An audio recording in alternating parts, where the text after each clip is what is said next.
What do you do when you're alone? A bit of singing in the shower? Or digging for gold, perhaps? Maybe it's something sneakier or smellier. After all, who cares, right? You're alone. Well, what I'm about to tell you might come as a bit of a surprise. You are never alone. Ever. In fact, right this second, you're being kept company by around about 37 trillion, let's call them very close friends of yours. That's as many as every single person living on Earth, multiplied by nearly 5,000. And they're all spending every single second of your life with you. So, who are these gazillion friends of yours? Well, like many groups of friends, they're a rather odd-looking bunch with at times questionable behavior, but you can always count on them being there with you. Welcome to the wonderful, although slightly unsettling, world of human microbes. So there you have it. All these friends of yours, they're microbes. Little creatures so tiny that you can't see them with the naked eye. But although you can't see them, rest assured they're pretty much everywhere. In the air, in water, in soil, and more importantly, all over you. Put simply, right this second, you're covered and filled with a bajillion worming, squirming, slithering bugs. So there's no reason to feel lonely. Then again, there's probably every single reason for you to feel itchy all over. Now, these creepy crawlies all over you, they're not all the same. Just like Earth has all kinds of ecosystems with different animals adapted to living in them, your body is a massive planet with all kinds of neighborhoods where different species of microbes like to live their lives. And you should feel proud because they're so happy living with you that they're here to stay forever. So considering you guys are going to spend a lifetime together, I think it's about time you get to meet a few of your guests. So first up, I'd like to introduce you to mites. They're a bit strange looking, but if you love Star Wars, I think you're going to like them. They kinda look like Jabba the Hutt if Jabba had 8 arms and digestive issues. In fact, here's one of them now. Pretty charming, huh? And they're even prettier up close. Now, despite what their good looks might lead you to believe, mites don't exactly spend the day at the gym. In fact, for the most part, their life is pretty similar to that of a college student. Their main concerns are eating, sleeping, and partying. And when it comes to eating, they love the greasy stuff. But not that kind. No. Their favorite dish is a bit more exotic. It's called sebum. And although that might sound like a fancy Korean dish, sebum is actually quite easy to make. What's that? You want to try it? Yes! All right then.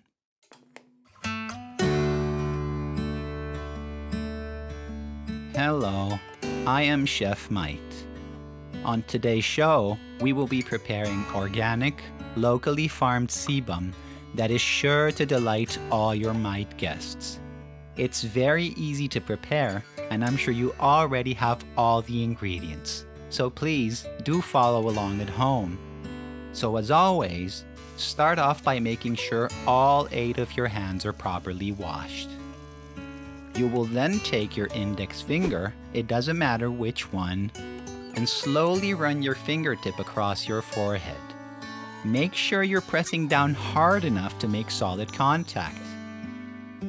Then, take that same index finger and run it down the side of your nose, top to bottom, making sure you keep a smile on your face while you do it. Remember, we're having fun. Lastly, take that same index finger and enjoy the delightful sebum you just prepared. Thanks, Chef Mite. Chef Mite?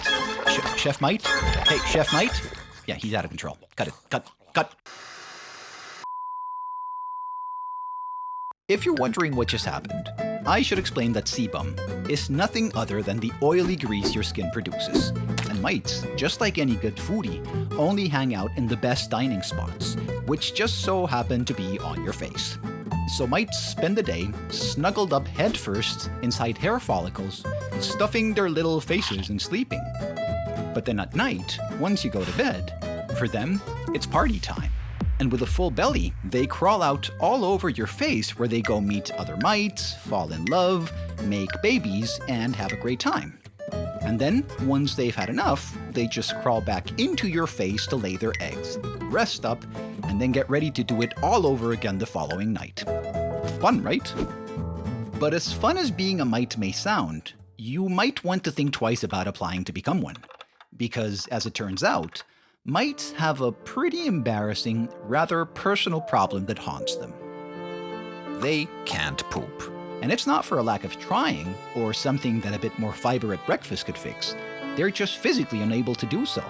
They don't even have tiny mite butts to poop out of. So the poor little guys spend their lives slowly filling up with poop, inflating like party balloons until they die, leaving their little poop-filled corpses to smear and decompose all over your face. Which means that when you tried sebum just a second ago, a few 100,000 of them probably served as seasoning. But I know what you're thinking. This doesn't apply to me. I shower daily and wash my face multiple times a day. Well, I'm sorry to say that regardless of how hard you scrub, good old mites aren't going anywhere. So next time you kiss someone's face, send some love their way. And now that we're talking about kissing, we should probably have a little chat about our mouths. Now, I know you probably don't want to hear this, but yeah. They're also filled with millions of little creatures of all kinds cliff diving off your molars, rappelling off your gums, and surfing on your saliva. And as horrifying a thought as that may be, the good news is this is perfectly normal. Everyone has them. And many of these bacteria are fantastic roommates to have. They're neat freaks, and they spend their days hard at work trying to keep your mouth as clean as they possibly can, fighting bad breath, disease, and doing a bit of oral feng shui. The problem lies in the fact that you also have some very bad dudes living in there. And none of them is worse than the super villain himself. The Master of Darkness. The Dean of Decay. The Dark Lord of Decomposition. STREPTOCOCCUS mutans. Yeah, I know, he doesn't look particularly malevolent, but don't trust the innocent demeanor. These guys are pure evil, and as soon as you bite into that banana, suck on that lollipop, or chew that chocolate bar, they attack the sugar in it like piranha devouring their prey. It's a feeding frenzy, and they gorge on the sweet stuff, consuming every possible sugary morsel their vile little bodies can contain. But their feeding habits are not the issue. What happens next is, we all know that everything that goes in must eventually come out, right? Unless you're a mite, of course. Well, Streptococcus mutans have no bowel movement concerns whatsoever. So after binging on dessert, they just let it all out and poop their little hearts out in your mouth. A group poop. Poop-demonium. Poopocalypse, with a gazillion members all pitching in. And that's just not cool. But it gets even worse.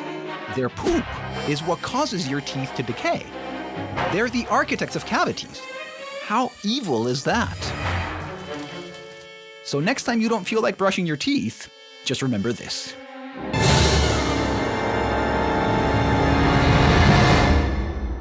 Now, I don't want you getting the impression that all bacteria are awful.